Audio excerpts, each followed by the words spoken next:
C'était pas mon premier match, mais j'ai fait le premier match de Neymar à Paris. Alors, c'était chaud ou... J'ai joué avec Ousmane Dembélé, Théo Hernandez, Lucas Touzard, Amin Harit, Ludovic Blas. Comment vous vous entraînez les pros? Je m'explique. Combien d'entraînements par semaine? Muscu, combien de fois? Explique-nous un peu une semaine type à Lens avec toi.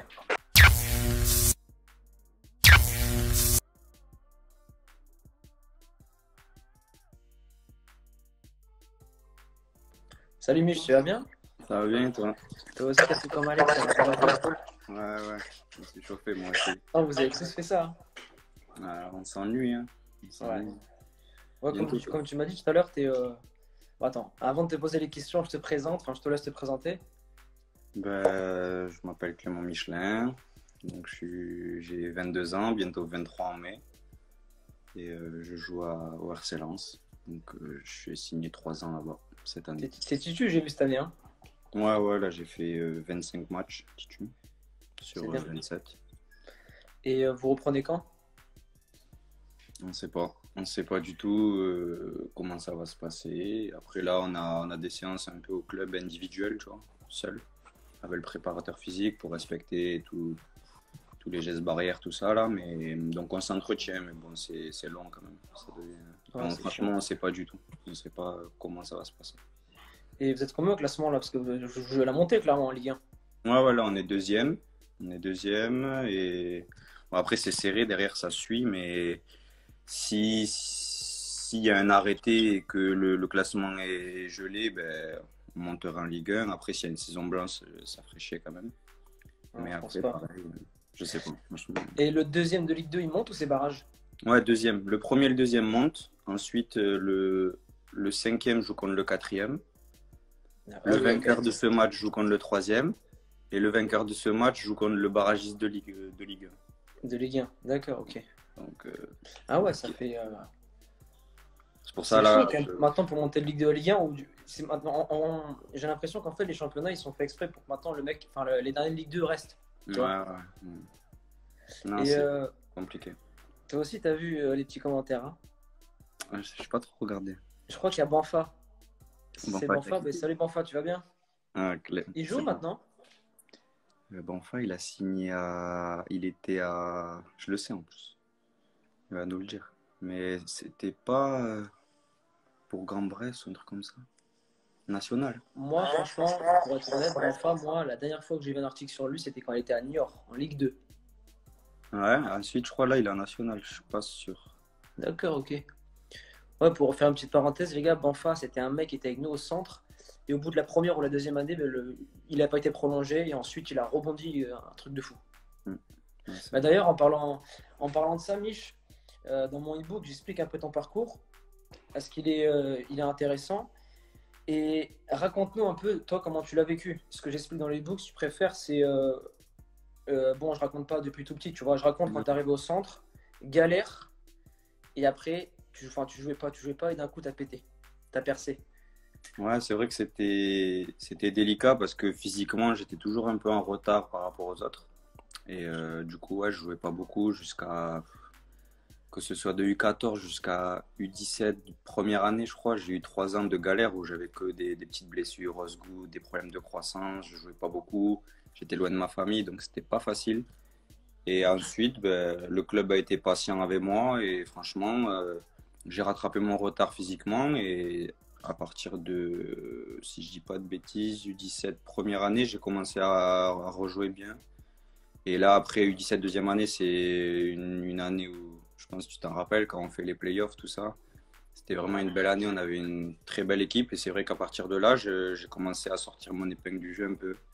Et après, c'est allé très vite, parce que U19, j'ai commencé à vite être surclassé en CFA, CFA2. Et après, j'ai commencé à m'entraîner en pro, et après c'est allé vite. Ouais, c'est allé vite. Et moi, le moment que j'ai retenu où enfin, où pour moi, tu as clairement explosé, c'est quand Jalil s'est blessé contre Nantes. Enfin, il s'était blessé avant. Et tu as joué à gauche, tu te Ouais, rappelles?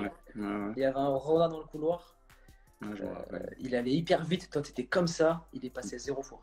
Ouais, je me rappelle Et très tu as bien. oublié de préciser aussi, Mich, qu'il y a eu l'équipe de France aussi en même temps. Ouais, c'est vrai que j'ai quand même fait presque toutes les sélections de jeunes, tu vois. Et donc c'était important, je pense, dès le départ d'être dans les... Parce qu'on va dire, en fait, c'est un groupe de 40-50 joueurs qui se forment à partir de U15, U16. Et ensuite, il y en a toujours un ou deux qui re-rentrent, qui est un nouveau, mais c'est souvent le même groupe qui va jusqu'au bout, jusqu'à Espoir, tout ça. Et c'est vrai quoi, j'ai fait quand même toutes les sélections et c'est des expériences de fou qui m'ont fait grandir, tu vois. Mais c'est sûr que quand tu passes par ce côté-là, donc international, quand tu reviens au club, tu as cette confiance-là, tu veux montrer que tu as ta place en équipe de France et du coup, tu es obligé de faire des gros matchs, des gros entraînements et c'est ça qui m'a poussé en tout cas, moi. Donc c'était une grosse fierté, mais ça m'a beaucoup aidé pour mon club en tout Ouais, je sais, je me rappelle. Quand tu es en équipe de France, tu vois, bon, coach Garrig, il parlait, ouais, il n'y a pas de statut, mais il faut être honnête, quand tu es en équipe de France, tu as un statut. Et d'ailleurs, il y a Mathieu qui nous demande, tu étais avec Kylian Mbappé à l'Euro. cas. Ouais, ouais, j'ai Ils sont gagné classés l'Euro avec avec vous, il Kylian. était. Ouais, c'est ça. Et il était vraiment, enfin, explique comment il était. Il avait vraiment un temps d'avance. Ouais, C'était vraiment un crack de fou. Franchement, moi, au début, quand il arrivait, quand on préparait l'Euro, tout ça, je le connaissais un petit peu. J'avais joué une fois contre lui, mais on n'en parlait pas non plus de fou. Donc voilà, c'était le petit jeune et je me suis dit, voilà, je le connais pas plus que ça, mais s'il est surclassé avec nous pour l'Euro, c'est que ça doit être quelque chose.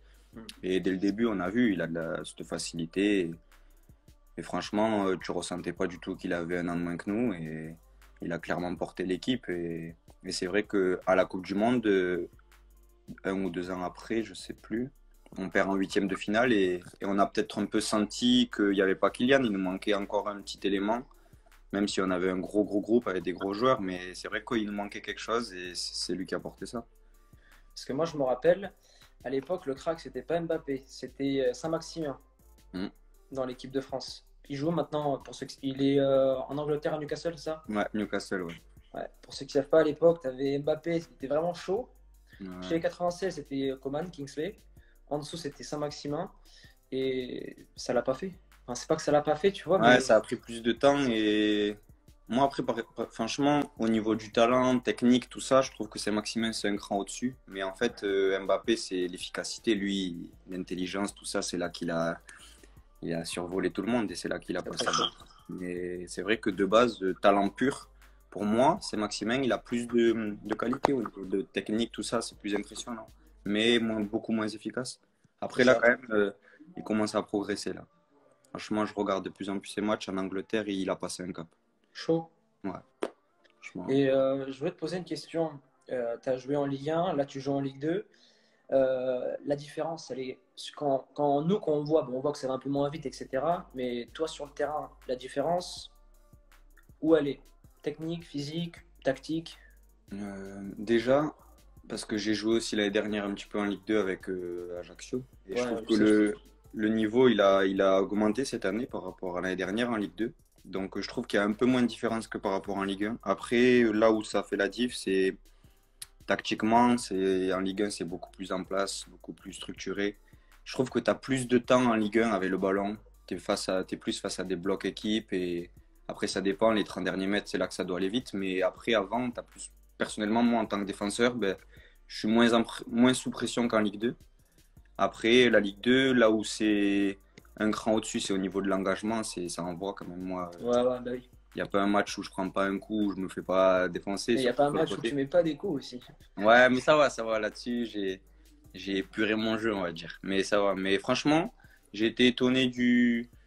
Moi, je regardais pas beaucoup la Ligue 2 avant quand je jouais avec Toulouse et franchement, c'est devenu un championnat quand même intéressant. T'as des bonnes petites équipes, des bons petits joueurs. Et je pense qu'il y a même des joueurs qui jouent en Ligue 1 qui n'auraient pas une place si facile en Ligue 2. Tu vois, pas c'est différent en fait. Vraiment, les Ouais, espaces, tout ça, ça va très très vite. En Ligue 2, t'as tout le monde sur toi et c'est pour ça que ça paraît un peu plus brouillon parfois. ouais, bien Parce sûr. qu'il n'y a pas de pause et ça, c'est moins structuré. Tactiquement, c'est un peu moins bon. Du coup, c'est plus dur. Mais bon, c'est différent. Tiens, Mich, il y a Dylan qui te demande c'est quoi le talent gâché avec lequel tu as joué? Donc, talent gâché, ça peut être le mec qui est pro mais qui est pas au niveau où il doit être ou un mec qui est pas passé pro. Je vais dire toi. Et Ah sinon, ouais? j'en ai un autre. Mais toi, parce que moi, dès qu'on s'est rencontrés, ben, j'ai À forcément quand? ce tour. ouais, à Caen. Et moi, ce qui m'a choqué le plus, c'est le tournoi de Burel. Et franchement, j'avais jamais vu un gardien avec ton potentiel à cet âge-là. Après, après, ce qui est bien, c'est, je pense que tu aurais pu faire une belle carrière en tant que footballeur, mais tu as très bien rebondi, donc tant mieux. Et sinon, je pense à Dylan Vivaldi, tu le connais? Ouais, Et je ah oui. pense que c'est un très bon ami à moi, c'est mon Attends, meilleur pour le ami. présenter, Mich, avant que tu reprennes, Dylan, c'est un mec qui a joué à l'OM. Après, il nous Mhm. a rejoint sur des formations en U19 ou en stagiaire direct. Je crois que c'était U19, hein. Ouais, U19 deuxième année, je crois, un truc comme Ouais. ça. Et on est sur un joueur ambidestre, deux pieds, très très Ah. fort. Et ouais, Et raconte la suite. techniquement, moi je l'ai rencontré, c'était un tournoi en Espagne et il avait mis deux, trois buts, enfin, techniquement très à l'aise et capable de faire un geste de fou d'un coup comme ça. Et c'est vrai que c'est un des joueurs que j'ai. Pour moi, c'est un joueur qui a techniquement, qui a de très grosses qualités. Et c'est vrai que ça, dans la tête, ça a manqué quelque chose et il n'a pas réussi à se passer ce petit cap. Et il joue maintenant. Maintenant, l'année dernière, il a réussi à aller en Espagne, dans une D3. Il était dans une réserve de D3. C'est bien, mais pareil, ça se passait bien et ça se passait pas bien. Donc, il n'a pas réussi à se relancer, on va dire. Ensuite, il est rentré sur Marseille, à côté de chez lui, en CFA2. Et là, je crois même qu'il a arrêté, il travaille, tu vois. D'accord, ok. Il a arrêté. Et je voulais te demander aussi, Mich, bon, je connais la réponse, tu vois, mais pour ceux qui nous regardent, ils ne savent pas forcément euh, comment tu as trouvé ton agent et comment votre relation se passe. Par exemple, combien de fois vous êtes au téléphone par semaine, comment ça se passe quand tu veux changer de club. Explique-nous tout, comme ça peut les intéresser, je pense. Alors, moi, mon agent, c'était il y a longtemps, hein. C'était En U17, moi je me rappelle. 17. Et en fait, à ce moment-là, j'avais le choix entre deux agents. Et, euh, et c'est vrai que mon agent, il est quand même jeune pour son métier. Il a- à l'époque, il avait, je vais pas dire de bêtises, je sais pas précisément, mais il avait Je dirais 30 ans, 32 max. moins. Là, il les Encore? a eu il y a pas très longtemps, tu vois. D'accord, ok. Et en fait, au début, avec mes parents, on s'est dit, c'est peut-être pas top de prendre quelqu'un de jeune, il n'a pas d'expérience, tout ça. Mais moi, j'ai de suite, je me suis dit, en fait, pour moi, le rôle d'un agent, c'était, je vais tout faire pour qu'il ait le moins de boulot possible à faire. C'est sûr que parfois, peut-être qu'il me sortira de situations compliquées, mais en tout cas, mon objectif à moi, c'était de, voilà, je fais le taf et lui, il règle les petits soucis. Donc, j'ai pas besoin de quelqu'un qui a une grosse expérience ou quoi que ce soit. Et je voulais vraiment privilégier le relationnel avec lui. Et le fait qu'il soit jeune, de suite, ça a accroché en fait. Et c'est pour ça que j'ai dit à mes parents, voilà, je pense que c'est à moi de prendre la décision et je me suis tourné vers lui. Et en plus de ça, il est jeune, mais il est jeune, mais comment dire, un réseau qui est très intéressant et important. Et là, il y a de l'expérience, donc c'est pour ça que ça m'a pas du tout fait peur. Et de ce côté-là, je regrette pas du tout ma décision. Et à l'heure d'aujourd'hui, ben, on est toujours ensemble. Et c'est Et venu. quand tu veux changer de club, tu fais comment? Ben, après, ça dépend. Ça dépend. Il sait ce que moi je veux. Et il tourne quand même vers moi, tu vois, dans les décisions, même si lui il va avoir son mot à dire, mais il m'écoute et je l'écoute. Franchement, je le considère vraiment comme un grand frère, tu vois, vraiment. Donc, Ça, je c'est peux tout lui intéressant. dire. Un agent, ça doit être limite un proche, quoi. Ouais, franchement, ben, moi, je le voyais comme ça. Je le voyais vraiment comme ça et je pense que c'est la bonne décision, tu vois, parce que ben, je peux tout lui dire. Dès que j'ai un souci, il y a pas de. Vraiment, c'est quelqu'un de ma famille. À l'heure d'aujourd'hui, c'est quelqu'un de ma famille. Il s'entend très bien avec mes amis et on sait tout le temps, on s'appelle tout le temps. Et pour que ce soit pour le foot ou autre, tu vois, c'est vraiment Ouais, ouais. un plus et, au niveau du foot, au niveau de la vie, de tout. Et Mich, tu sais, quand tu veux faire un transfert, ton agent te propose des clubs, c'est toi qui choisis, ou parfois il n'y a vraiment qu'un club et t'as pas le choix. Ben, il y a des cas où, moi personnellement, le cas de Lens, parce que c'est mon premier transfert, il y avait plusieurs possibilités, sachant qu'en plus j'avais encore un an de contrat à Toulouse. Non, parce Donc, que tu étais prêté, en fait, pour remettre les choses en place, tu avais 3 ans ou 5 ans à Toulouse et tu étais prêté à 4 ans. Ajaccio. Voilà. 4 ans? 4 ans à Toulouse. Et en fait, j'étais Ok. prêté ma troisième année. Donc, quand je suis revenu, il me restait un an. Hum. Et du coup, on a réussi à s'arranger avec le club pour qu'il me laisse libre et il touche une petite indemnité quand il y aura sur mon prochain transfert, si je dis pas C'est de ce qu'il bêtises. a fait au LAS sur Fekir d'ailleurs. Mm. Et donc, du coup, ben, c'est vrai que moi, à Ajaccio, ça se passait pas, ça s'est bien passé au début, après, ça se passait pas très très bien. Toulouse, en gros, ils m'ont fait comprendre qu'il y avait la possibilité de me laisser libre. Donc, de suite, on a commencé à travailler à mon agent et il y avait quand même pas mal de clubs. Mais ensuite, voilà, dès que Lens est arrivé, c'était un projet intéressant pour moi parce que je me suis toujours dit que c'était peut-être mieux pour moi de jouer la montée en Ligue 2 que de jouer le maintien en Ligue 1. C'était plus intéressant. Et surtout que dans un club comme Lens qui a clairement rien à faire en Ligue 2 et qui L'ambiance, est c'est très très incroyable. gardé et qui, voilà, c'est un cran au-dessus au niveau du stade, des infrastructures. C'est un cran au-dessus de Toulouse, hein. Et donc, du coup, pour moi, j'ai progressé. Et je le regrette pas aujourd'hui parce que voilà, j'ai pu enfin me lancer dans le monde professionnel. Donc, c'est Ouais, bien. mais bah, c'est bon maintenant, comme disait Michael Debève maintenant, qui est ton adjoint. Enfin, c'est l'adjoint du Ouais. coach. Ouais, mais là, ils ont été virés. Il y a, Pourquoi? ben, c'était quand 2 matchs avant l'arrêt là à cause du corona, ils ont été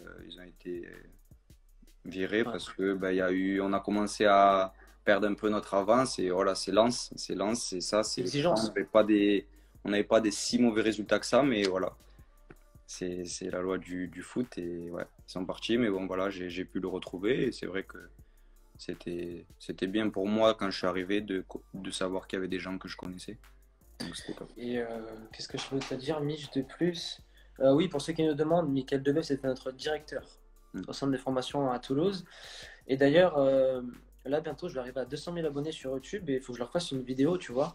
Mais j'ai pas d'idée. Et j'avais pensé à leur dire des choses sur le centre de formation. Qu'est-ce que je pourrais leur dire?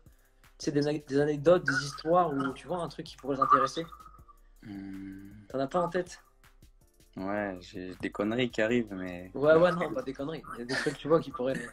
non, mais c'est une expérience de fou. En tout cas, je sais que grâce au centre de formation, et je pense que ça, c'est quasiment tout le monde. Tu as 14 ans, mais tu réfléchis déjà comme un adulte. Incroyable. Donc, c'est vraiment une expérience de vie de fou. C'est pas facile.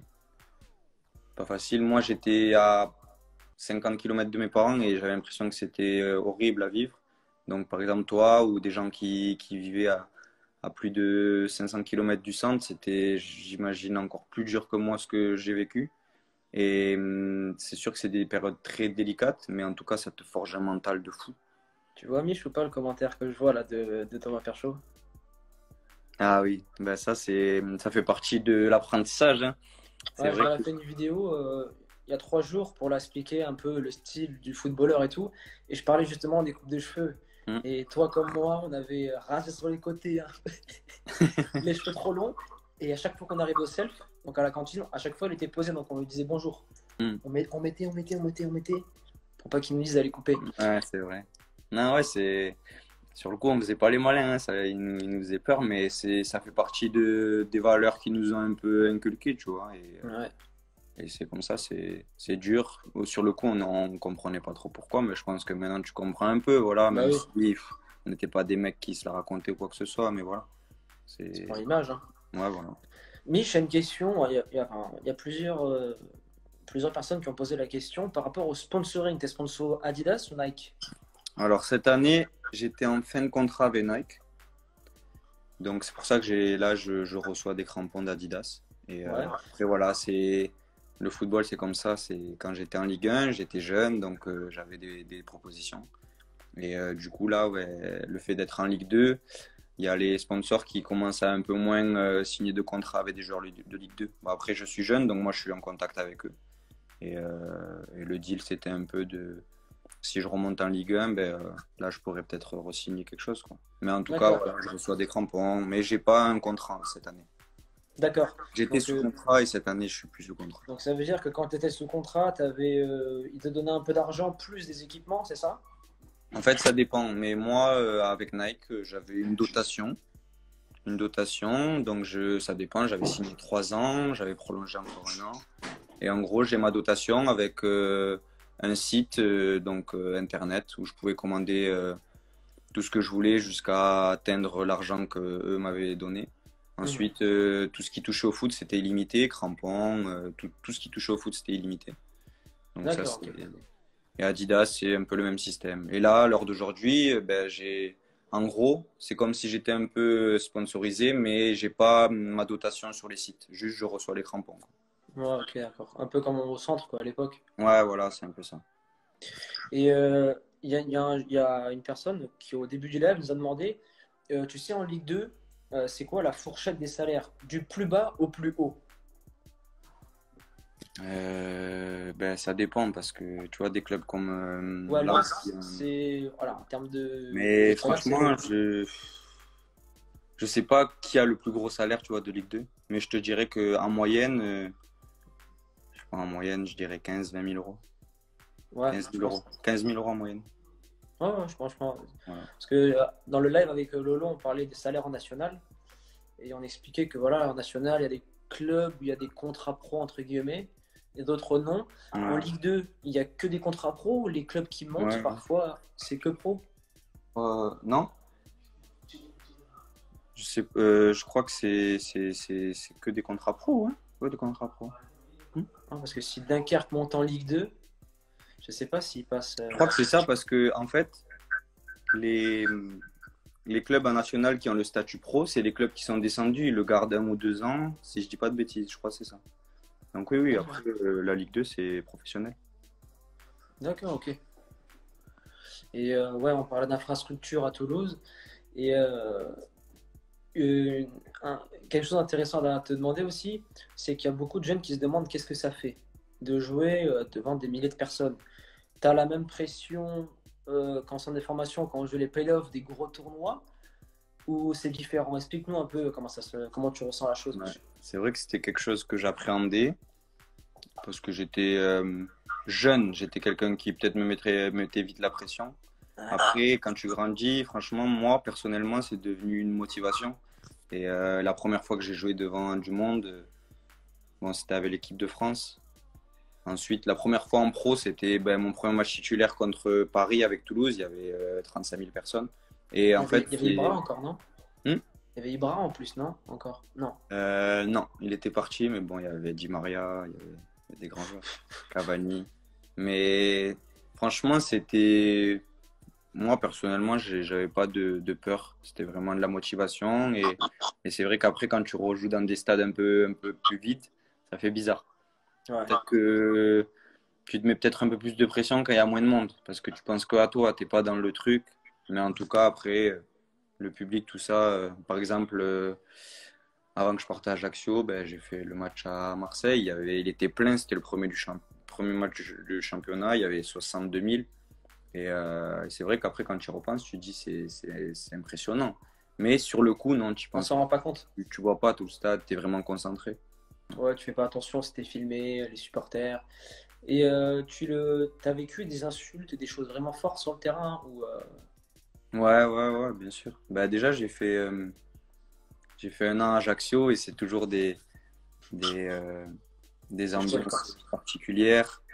Après, voilà, à mon retour aussi, quand j'ai joué avec Lens, c'était particulier. Mais bon, voilà, moi, franchement, quand tu es sur le terrain, t'entends pas tout ça. T'entends pas, t'es concentré. Ça m'est arrivé de rigoler, mais jamais je l'ai pris personnellement. Ça m'a jamais énervé. Et j'ai jamais fait de choses parce qu'ils m'ont insulté ou quoi que ce soit. Après, il Ouais. y a des joueurs sur qui, quand on parle par exemple de racisme, tout ça, c'est sûr que là, je peux comprendre que ça doit faire mal. Mais moi, en tout cas, voilà, j'ai eu que des insultes banales comme on entend Ouais, ouais, je partout. connais. Ouais. Mais C'est vrai. faut faire abstraction de ça, hein. C'est le foot. Et on parlait de flop, entre guillemets, mais le meilleur joueur avec qui tu as joué. Le meilleur des meilleurs. Euh, Forcément, je pense à Mbappé, mais il y en a d'autres qui sont proches de lui. Bon, proches. Ouais, Mbappé, c'est le meilleur. Mbappé, c'est le meilleur. Et après, tu as Jean-Kévin Augustin, il joue avec toi aussi, non? Ouais, ben, j'ai joué avec Ousmane Dembélé, Théo Hernandez, Lucas Touzard, Amin Harit, Ludovic Blas. Et même à l'heure d'aujourd'hui, j'ai des joueurs avec qui je joue à Lens qui sont des joueurs, vraiment des très très bons joueurs et qui peut-être parfois n'ont pas eu beaucoup de chance, qui n'ont pas eu cette part de réussite, mais qui sont vraiment des bons joueurs. Et c'est pas parce qu'ils jouent en Ligue 2 que c'est des joueurs qui ont des grosses qualités. Mais après, voilà, en équipe de France, tu peux prendre tous les joueurs avec lesquels j'ai joué, c'est devenu des très très bons joueurs. Issa Diop, tu le connais très bien. Ouais, il joue à West Ham maintenant. Ouais, Et son problème de dos, ça va mieux, Issa? oui, bah apparemment ça c'est réglé. Après voilà, il bosse, hein. Il Parce que bosse. ouais, j'en parlais aussi dans le e-book. En début, dans le premier chapitre, c'est histoire atypique. Et je parlais de ton histoire à toi et aussi à l'histoire de Issa.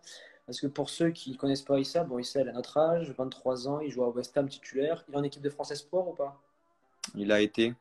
Ouais, Après là, c'est fini nous cette année. ouais. Bah, et bientôt, il va être en équipe de France, j'espère, en A. Ouais.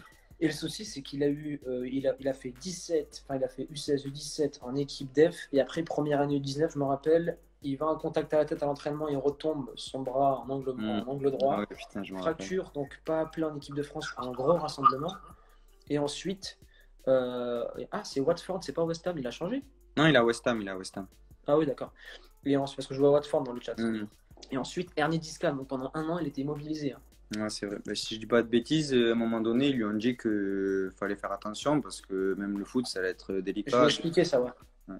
Mais ouais, ça aussi, c'est un bel exemple, hein. Mentalement, c'est quelque chose, hein. Il y a des gens qui parlent de Ben Yedder, mais c'était pas avec lui. Nous, on l'a vu évoluer quand on était au centre. Ben Yedder, j'ai fait ma prépa avec lui. Ma première prépa en pro, je l'ai fait avec lui. Très très chaud, hein. Ouais, incroyable. Magnifique. Et je voulais il y a beaucoup, enfin, il y a un mythe autour de ça, tu vois. Les jeunes, ils se posent beaucoup la question, comment vous vous entraînez les pros? Je m'explique. Combien d'entraînements par semaine? Muscu, combien de fois? Explique-nous un peu une semaine type à Lens avec toi. Du coup, je m'entraîne tous les matins. On va dire, on a rendez-vous à 9 h. Après, par exemple, là, avec le nouveau staff, on a des petits déjeuners qui sont compris au club, obligatoires et facultatifs. Voilà, c'est important déjà c'est important le déjeuner et puis après la cohésion. Ensuite, entraînement le matin, donc on va dire ça dure 1 h 30. Après, en fait, 2 fois par semaine, on va dire, on a de la prévention avant les entraînements. Prévention, pour ceux qui savent pas, c'est un peu d'abdos, de gainage, Voilà, la musculation léger, quoi. voilà, c'est ça. Ensuite, entraînement. Après la séance, euh, moi personnellement, quasiment tous les jours jusqu'à 48 heures avant le match, j'ai mes exos de muscu. Donc, il y a 2 prépas là-bas au club. Et donc, je bosse avec ceux qui le veulent ou sinon tout seul. Ensuite, il y a un self. Donc, moi, je mange tous les midis là-bas. Il y a un très bon chef. Donc, sur ça, c'est top. Et après, il y a des soins qui sont mis à disposition. Donc, les soins, ils peuvent être faits direct après l'entraînement. Et comme souvent, moi, je vais en muscu, je les fais après manger. Ouais, massage, tout ça, c'est ça? Voilà, massage, récup, bain froid. Si tu as des petits bobos, des trucs comme ça. Et après, ben, tu rentres chez toi. Il y en a qui rentrent très tôt. Il y en a qui peuvent rentrer à 14 h 15 h.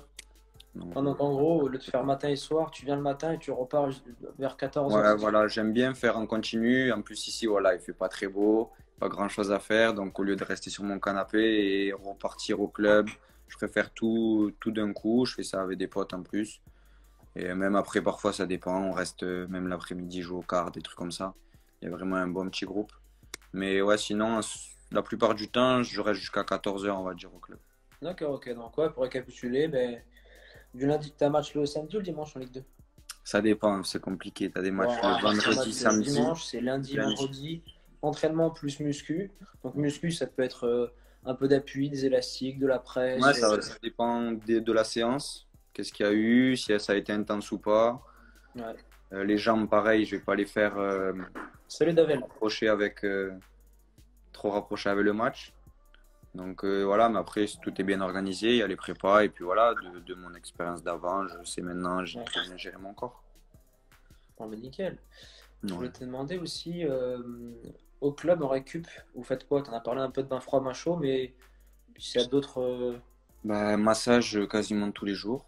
Massage, après tu as les bottes, presso, tu vois, qui grossissent, tu as Game Ready, bain froid. Game Ready, pour moi, c'est le top. Pour ceux qui savent pas, c'est pressothérapie plus cryo. Donc, c'est les deux en même temps. C'est Ouais, magnifique. Ensuite, moi j'aime bien, je me fais 2 fois dans la semaine, j'alterne sauna, bain froid. Je trouve sur moi que ça fait vraiment du bien. Après, il y a la piscine où les étirements sont c'est bien. super intéressant ce que tu as dit, Mich. Tu as dit sur moi, ça marche comme ça.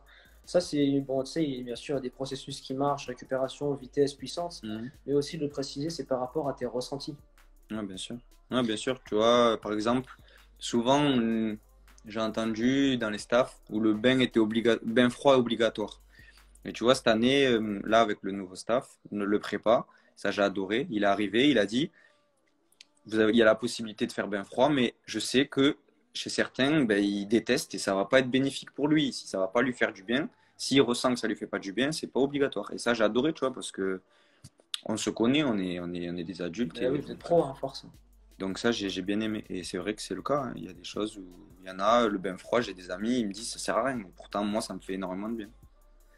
Et moi, je me rappelle à Toulouse, euh, au moment où tu te blesses, tu t'étais fait les croisés ou le ménisque, un truc comme ça, ou une grosse blessure. Alors, je me suis fait ménisque, mais bon, ça a duré 2 3 semaines, donc j'ai vite repris. Et la grosse blessure, c'est ma pubalgie. J'en ai eu pour 5 mois. Parce qu'avant que tu aies la pubalgie, moi, je me rappelle, c'était en U17 ou en U17 deuxième année ou U19, tu te blesses. Hmm. Et avant, tu n'étais pas un bosseur de fou, je me rappelle, tu n'étais Ouais, pas bon. Et en 3 mois, tout le monde a bugué. Parce que tu as doublé de volume et à ce moment-là, tu es devenu accro à la muscu. Je me rappelle, on faisait la muscu après les cours le ouais, je me vendredi. rappelle très bien. Et à mon sens, c'est là où tu as pris la notion du boulot et tu es devenu vraiment super, beaucoup plus puissant, grosse détente. Hmm. Ça a fait Ah la ouais, différence. moi, totalement. Je l'ai toujours dit, ces petites blessures-là, et notamment la pubalgie, c'est la plus grosse. C'est grâce à ça que j'ai pris conscience que mon corps, il était important et que fallait que j'en prenne soin. Et donc, ça a été des moments difficiles, mais en tout cas, c'était vraiment un mal pour un bien. Et tant mieux que ce soit arrivé tôt, parce que maintenant, ben, je le connais par cœur, mon corps, grâce à ces blessures-là. Donc, Et voilà. tu vois, un truc, tu allais dire un truc, Mich, ou... Non, non, c'est bon. Un truc, tu vois, que j'ai pris du recul après le centre, parce qu'en fait, quand je suis parti de Toulouse, je suis arrivé dans un club amateur en CFA en N2. Et j'arrive là-bas et je vois que le centre, c'est l'élite, tu vois. Mhm. Mais le souci, c'est que en pensant. Bon, moi, j'étais un mec qui bossait à fond, tu te rappelles, j'étais un fou de prépa, je kiffais ça. Et au centre, je te jure, hein, je sais pas si c'est notre faute ou de la faute des boss qui étaient là-bas, mais pourquoi ils nous ont pas expliqué l'importance de tout ce qui est prévention, muscu, etc. Parce qu'en fait, je me rappelle, personne n'allait faire sa muscu avant, personne n'allait faire ses étirements après entraînement. On allait à l'entraînement, on s'entraînait, on se Ouais, douchait, après, on allait à l'école. On faisait rien. ouais, quand on était jeune, après, quand même, tu te rappelles de Steph Lasbats? Et, tu vois, moi, j'ai bien aimé. Après, j'étais proche de lui, donc, mais quand même, ils ont commencé un peu plus. C'est vrai que peut-être un peu plus tôt, le dire un peu plus tôt. Ouais.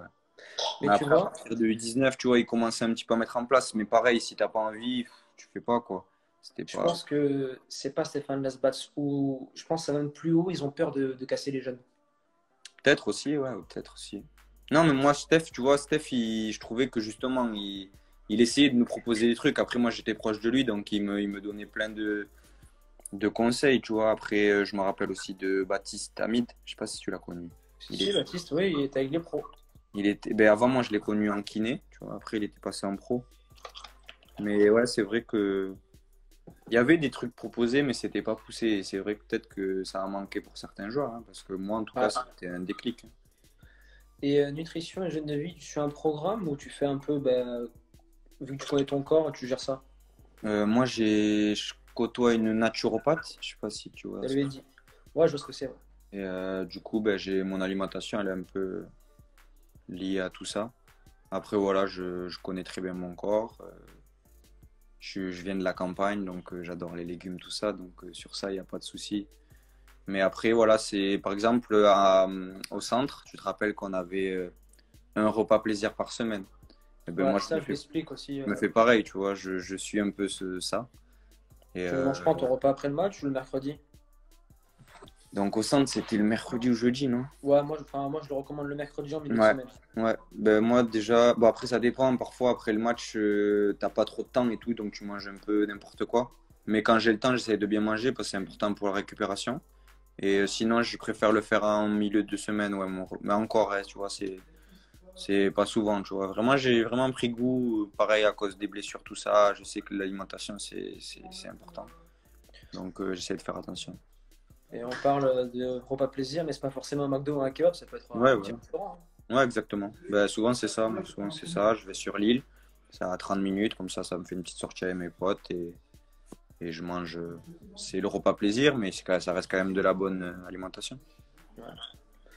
Non, mais aussi, ce qui est important à souligner, c'est que qu'on soit pro ou amateur, le foot, c'est le même. Enfin, vous êtes beaucoup plus. Enfin, le monde professionnel, ils sont beaucoup plus forts, mais il y a les mêmes délires dans le vestiaire. Ah Vous êtes oui, des êtres humains, en totalement. fait. Et j'essaie de casser cette barrière et de leur expliquer, mais après, voilà, quand tu es jeune, tu vois le pro comme quelqu'un tu Ouais, vois, bien sûr, bien sûr. Ben, moi, je voyais ça comme ça et j'appréhendais, tu vois, de comment s'imposer, tout ça. c'est normal. Mais en tout cas, là, j'ai connu en 2 ans ben, deux nouvelles équipes et à chaque fois, je me suis intégré naturellement. Pourtant, je suis quelqu'un d'un peu timide de base, tout ça, mais ça s'est fait vraiment. Tu rencontreras toujours des belles personnes, quoi qu'il arrive. Ouais. Et voilà, après, moi encore cette année, franchement, je suis dans un groupe incroyable, magnifique. Ouais, Donc, ben ouais, Lens, de c'est. toute façon, c'est. Lens, de toute façon, c'est. Ouais, Ça a les l'air de gens, bien ça, fonctionner c'est. vu qu'en haut ça remonte et ça a l'air d'avoir une bonne ambiance, qui est un bon groupe. Ça marche Ouais, bien. ouais, c'est franchement top. C'est un des meilleurs groupes que j'ai connus. Vraiment cool. Et ouais, à chaque fois on me pose la question, Mich, bon j'ai fait une vidéo un peu pour expliquer il y a 3 ans sur YouTube, je pense que je vais la refaire, c'est qu'on me demande pourquoi j'ai pas percé. Donc moi j'ai expliqué réellement. Déjà pour moi il y avait des gardiens qui étaient meilleurs que moi, même si à certains moments j'arrivais à leur égal. Et aussi j'ai expliqué que euh, il y a une question aussi de contrat. Tu vois, c'est une réalité, tu vois. Et il y a une question de choix de coach. Genre, toi, par exemple, si Jalil ne s'était pas blessé, ça se trouve, t'aurais pas été pro. Ouais, parfois c'est là que la réussite elle entre en compte. Après, faut tout faire pour casser ça. Vas-y, bisous. Ah, tu prends. Attends, ouais, je veux Ouais, bien. vas-y, mais je t'apprends, t'inquiète pas, hein. Et ouais, c'est vrai que cette part de réussite, elle entre en jeu parfois. C'est vrai. Après, faut. Je me dis moi que s'il n'y avait pas eu ce choix de fait, ben cette chance elle serait arrivée ailleurs. Après, si je la méritais, vraiment. Quand tu bosses, quand tu donnes tout ce que tu as, si tu as ce petit talent-là, si tu persévères, ben, à force, ça va payer. Moi, en tout cas, je suis dans cet état d'esprit-là et c'est Ouais, grâce bien à sûr. ça que. Mais en tout cas, c'est vrai que parfois, il y a des joueurs qui, cette part de réussite-là, c'est vrai qu'elle fait la N'avais diff. pas. Parce que je me rappelle qu'on avait fait ensemble le tournoi à Caen. Mm. Donc c'était mon tournoi d'essai. Le lendemain, bon, on m'appelle, je signe à Toulouse. D'ailleurs, on avait gagné le tournoi et tu sais que t'es le joueur qui me reste le plus dans l'esprit. Parce que quand j'avais arrêté les pénaux face à Nice en demi, tu m'avais sauté dessus, tu m'avais crié machine, je me rappelle. Ouais, ouais, ouais. Après, je Et vais à ça, je peux te Burel dire, avec je la vous. raconte, ces séances de péno, je les raconte, ça, je te le dis. Et ensuite, on a fait à Burel à Marseille, on était ensemble. Bref, on fait le tournoi, on va en finale face à une équipe de Paris. Je me rappelle, il y avait les mecs du quartier derrière qui Ah m'insultaient et oui. tout. Ouais. Et c'était en 5 pénaux. Et moi, j'arrête les 3 premiers Ah pénaux. oui, Au oui, troisième, je commence à dire ouais, ouais. Et l'arbitre, il fait Mm, non, non, non, monsieur, mm, on se je remet. me rappelle. Bref, j'arrête le péno et tout.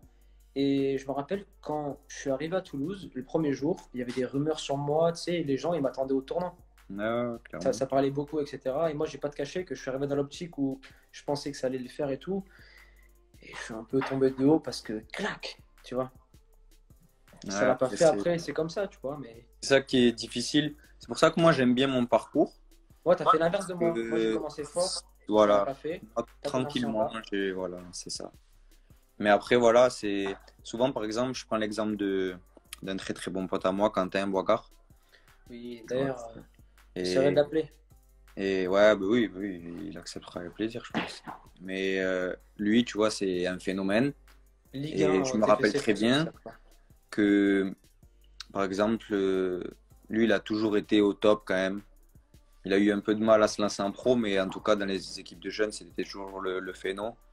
Et je me rappelle très bien du coach Garrick qui, à chaque fois, dès que il était élu homme du match ou homme Il est du cassé. tournoi, ben, de suite, il lui disait, il le descendait un petit peu, il lui disait fais attention, prends pas la grosse tête, alors qu'il prenait pas la grosse tête. Mais en tout Attends, cas, mais pour expliquer un peu, Mich, pour que les gens comprennent, parce que nous, on sait de quoi on parle, mais ceux qui nous ouais. regardent, tu vois, Quentin Boigard, c'est un 97 comme nous qui joue titulaire en Ligue 1 ou il fait des Ouais, là, rentrées à cette année, il a fait sa première saison complète. saison complète au TFC? Bon, malheureusement, ils vont descendre cette année en Ligue 2 si c'est maintenu. Mm. Et Quentin, si vous préférez, c'est un putain de crack, mais un truc de fou. Pour moi, c'est un mec incompris. Et en fait, c'est un joueur voilà, qui est fan de Ronaldinho et de Cristiano, qui fait parfois des chichis sur le terrain, mais des trucs incroyables qui passent. Et je me rappelle que il faisait par exemple une roulette, un petit pont, passement de jambes, il marquait derrière. Mm. Le coach, on voyait à son regard que s'il ratait, Ouais. il allait le tuer. Mais ouais, moi, c'est ça qui m'a choqué. Et sur le coup, je me disais, putain, il est dur avec Quentin quand même. C'est là Mais où on voit que le après, coach rentre en compte. ouais, bien sûr. Mais bon, en tout cas, je sais que ça lui a servi. Ça lui a servi parce que ben, il aurait peut-être pu s'enflammer et après, ben, pas continuer à faire ce qu'il fait, quoi. Et donc là, à chaque fois, il voulait je pense qu'il se disait, vas-y, ben, je vais lui montrer au coach que ça me fait rien. Moi, je continue, allez, je continue à faire ça, et ça marche, ça marche. Et en tout cas, Et impressionnant. ouais, un truc pour rebondir sur ce que tu dis, c'est que le coach est hyper important. Par exemple, tu vois, Adèle. Mm. Adèle Ambezat, je pense que tous ceux qui sont sur le live, ils le connaissent. J'ai coaché cet été, il y a des vidéos sur la chaîne. U17 première année, il joue pas. U17 deuxième année, il joue pas, mais il est au placard. U19, changement de coach, capitaine, en Gambardella, où il fait partie des leaders. Il explose tout, reprise avec les pros. Mm. Et ensuite, qu'est-ce qui se passe? Directeur du centre d'information en changement, il joue plus. Il a fait ça, et boum. Ouais. Abdel, je me rappelle. J'ai fait la Gambardella avec lui. Ouais. Je me rappelle très bien. Vous avez fait combien d'ailleurs cette année-là? On a perdu à Sochaux. C'était en quart ou en huitième. Mais c'était bien, je me rappelle. Bon, les gars, posez une petite dernière question à Mich.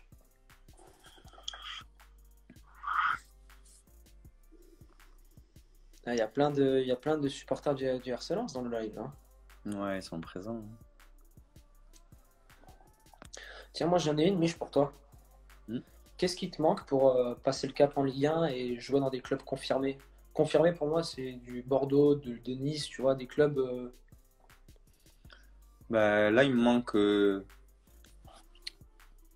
une bonne saison. Une saison. Tu vois, Quentin, il vient de faire une saison en Ligue 1. Certes, ils vont descendre. Enfin, c'est compliqué. Ils jouent le maintien. Mais il vient de montrer qu'il avait le niveau de Ligue 1. Et moi, il me manque ça. Il me manque. J'ai montré que je l'avais certainement, mais il faut que je prouve aux gens que je suis capable de, de, de réaliser une saison pleine en Ligue 1, comme là je viens de faire en Ligue 2. Donc là, c'est tout simplement enchaîner sur ma saison de Ligue 2. J'espère en Ligue 1 avec Lens, on verra. Mais en tout cas, il me manque ça. Il me manque une année en Ligue 1 pour montrer que. Confirmés, quoi. Après, voilà, je suis jeune, hein, j'ai 22 ans. Mais ouais, il me manque ça. Confirmer que je suis capable de jouer en Ligue 1 toute une saison Quand tu pleine, fais une bien saison sûr. pleine en Ligue 1, après, Ah, à les mon portes âge, sont ouvertes, hein. bien sûr, bien sûr. Ah oui, des questions intéressantes, Mich. T'as combien de VMA pour un latéral? Alors, moi, j'avais une VMA toujours qui était de 18 et demi. Mais cette année, franchement, j'ai joué 25 matchs en piston et ça n'a rien à voir avec latéral. Et je pense que j'ai dû franchir un cap parce que j'ai fait Ça des, sac- galope, hein. j'ai fait des sacrés perfs et je me suis pas pété, j'étais bien. Bon, ça rejoint l'hygiène de vie, tout ça. Mais Bien sûr. j'ai franchi un cap physiquement, donc je pense que je dois être pas loin des 20 VMA là, cette année, je pense. Ouais, je suis bien. D'accord. Et selon toi, un conseil aux jeunes qui nous regardent, ton poste de latéral, on va pas dire les qualités, mais la qualité qui fait que le mec est. La qualité, c'est surtout maintenant, le latéral moderne, il doit apporter une assise défensive, donc être un bon défenseur. Et maintenant, il doit aussi amener ce plus offensivement, donc ça doit être quelqu'un qui doit être capable de réaliser des efforts défensifs, offensifs, et avoir toujours cette lucidité dans le dernier geste, que ce soit offensif ou défensif. C'est ça le plus dur alors d'aujourd'hui, parce que c'est un poste quand même qui demande énormément. Après, c'est facile, si tu restes derrière, c'est moins contraignant. Et là, tu deviens un autre type de joueur. Mais le latéral moderne de maintenant, il doit avoir cette assurance défensive, offensive, amener ce plus. Et tu vois très bien les latéraux qui arrivent à faire 5-6 passes décisives de suite, ils font parler d'eux. Donc Très chaud. moi, en plus, mon profil, il est comme ça. Donc le T'as combien de latéral de passes cette année? maintenant, je suis à 3 passes décisives, un but. Après, faut regarder tout. C'est dommage parce que j'ai eu un peu un manque de réussite, tu vois. Hmm. Mais si tout s'était bien goupillé, j'aurais dû finir, tu vois, 7-8 passes décisives. Franchement, parce Ouais, que ça derrière, faut que ça marque aussi, hein. voilà, après, c'est un tout, c'est la réussite de l'attaquant. Mais après, voilà, je me suis toujours dit que les clubs, ça y regardait. Et ils savent se dire que j'ai mis le ballon au bon endroit. Mais en tout cas, j'ai eu énormément de situations parce que piston, j'étais tout le temps devant. Et Ouais, piston, franchement, ça, c'est, je on me va suis dire, régalé. dans un 3-5-2, c'est le mec qui T'as tout le revient en couloir. défense et Voilà. qui attaque quand ça attaque. Et en fait, ce qui est différent du latéral, c'est que le latéral, il peut gérer son apport offensif.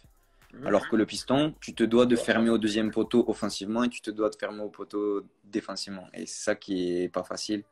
Mais bon, ça m'a Mais permis tu es de bon à ce progresser poste parce là-dessus. qu'au TFC, on a été formé dans ce format-là, donc Aussi, ça va aussi t'apporter j'ai eu la aussi. chance de. Ouais, ça c'est sûr. À partir de 19, j'ai commencé à jouer au piston. Donc, ouais, j'ai eu un petit temps d'avance là-dessus. Ouais.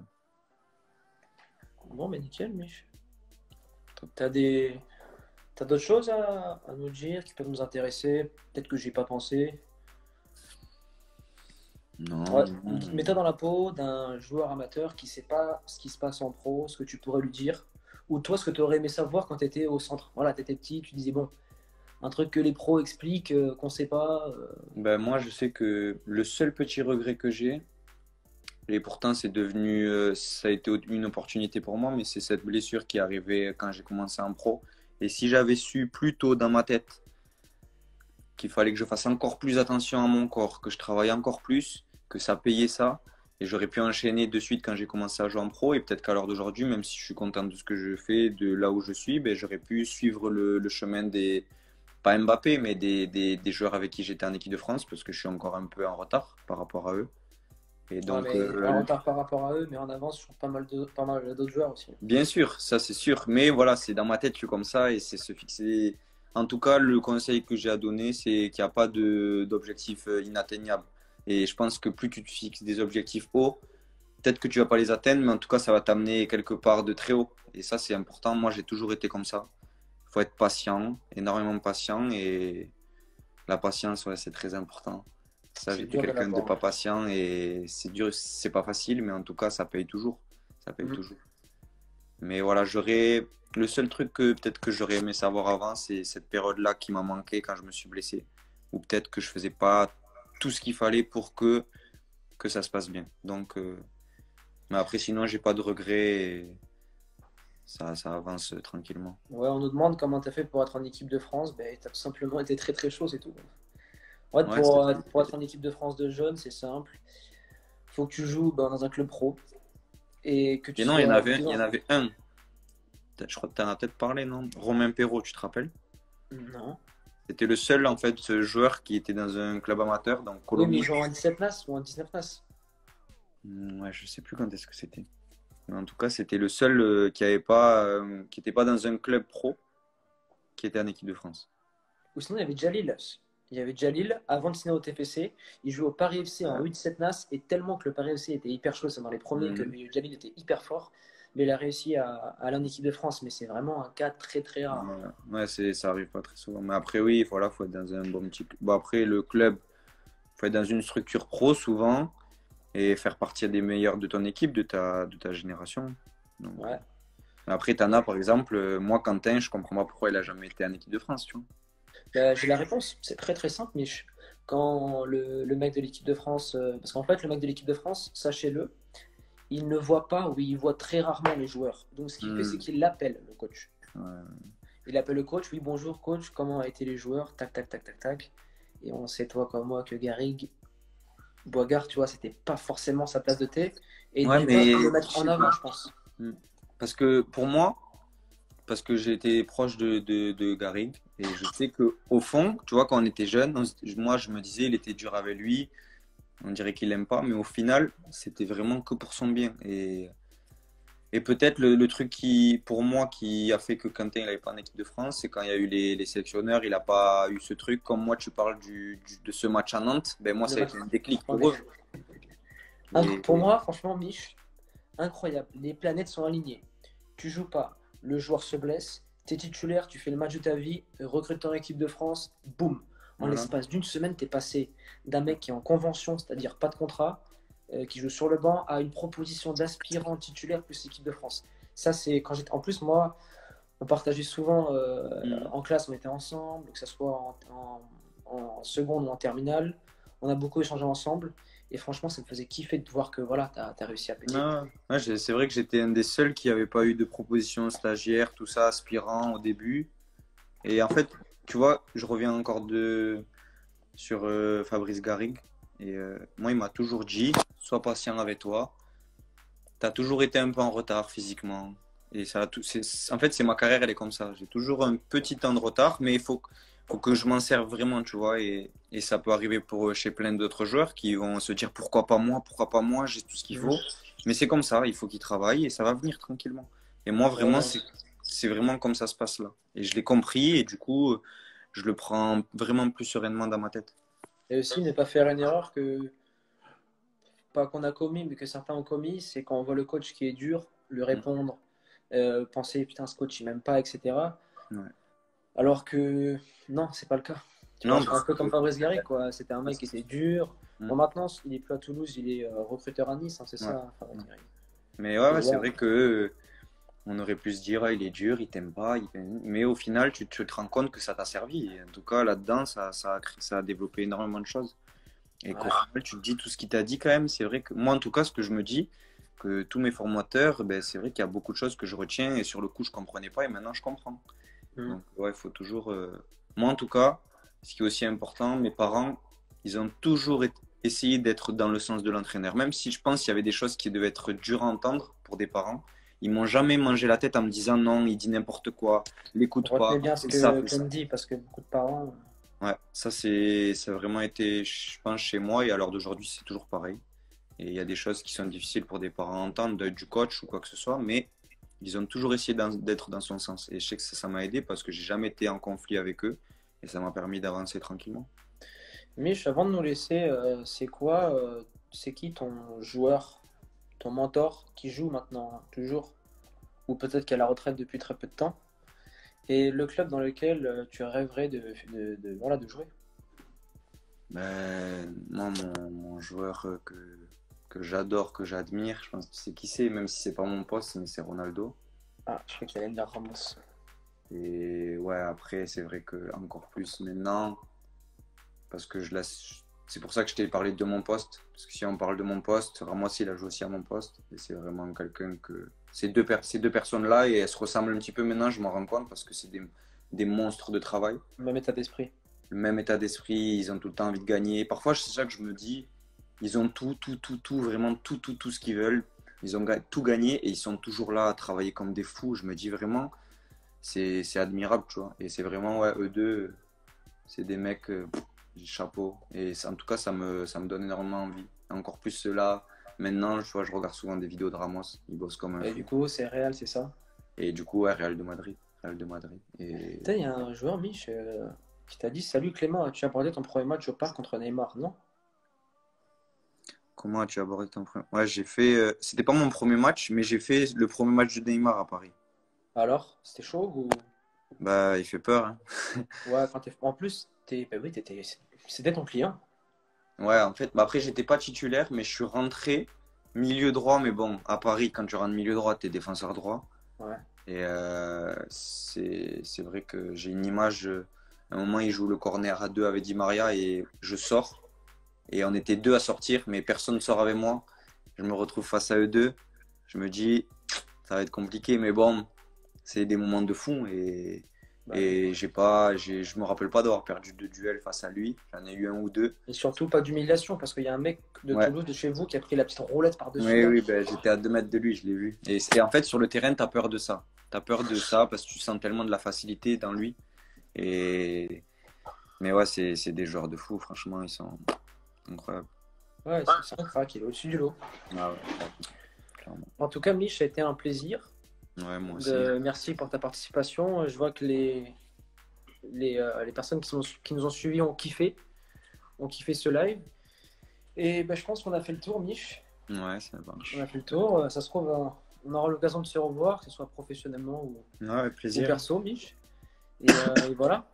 Bah écoute, oui. j'espère que tu vas monter en Ligue 1, que tu vas t'imposer, t'affirmer en Ligue 1, que ça va le faire, quoi. Bah, j'espère, on verra bien. Mais en tout Ouais. cas, content. Et très content pour toi. Franchement. Ouais, merci, Mich. Mais ouais, Merci, franchement, Mich. chapeau. Chapeau, je suis étonné de ce que tu as fait. Et franchement, continue comme ça. Top. Merci, Mich. Bon, Voilà. le bonjour à tout le monde et Toi aussi. à la prochaine. Ciao, Allez, Mich. ciao, ciao, prends soin de toi.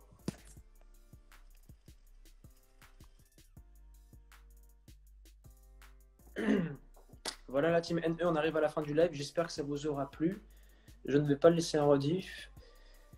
Donc pour tous ceux qui ont été présents, j'espère que ça vous aura plu. Voilà. Bon, bonne soirée à tous. Et pour ceux qui ont pas vu la vidéo sur le confinement, elle est disponible sur YouTube. Ciao!